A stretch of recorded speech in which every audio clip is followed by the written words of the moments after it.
insist și mă pregătesc că o să ajung ceva. Nu știam numărul, dar acolo.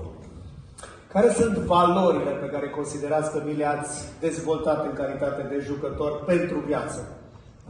Eu am nimerit într-o perioadă în care erau foarte mulți campioni, ca astăzi 1, 2, 3, erau 5-6 australieni, 5-6 americani, europeni erau și ei, englezi și mi-a fost greu la început, dar m-am întrebat cu un campion mare, cum te antrenezi tu? Și mi-a spus foarte simplu.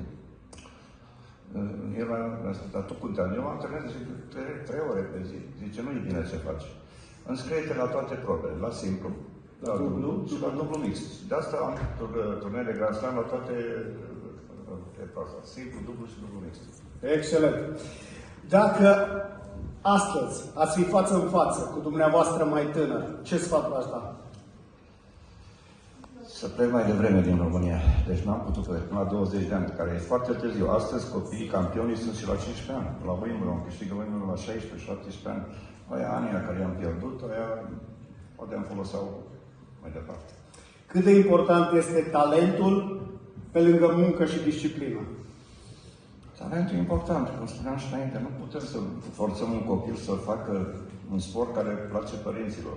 Copilul, până la urmă, tot el alege ce vrea să facă, nu? Și în toată lumea acum asta e la modă că sunt bani în tenis și copiii trebuie să facă tenis să câștige niște bani. Cine v-a fost model sau inspirație în tinerețe? Nu aveam nici meciuri la televizor, nu erau decât o revistă, se numea Tenis de France, care apărea un campion mare, cu o kilogramă, și am tăiat din mijlocul revistei, kilograma, și l-am pus-o la oglindă și mă uitam cum îmi dădea campionul care era Roy Emerson, australian. Ce v-a învățat tenisul despre oameni? Știți că în sport, unii sunt pentru tine, țin cu tine, unii contra. Și asta m-am învățat. Țin minte de finala de la US Open cu Arthur Ashe, era american. Erau 15.000 de spectatori și o singură era logodnica mea care era cu mine. Deci știu că am ambiționat mai mult să joc contra celor 15.000 de spectatori.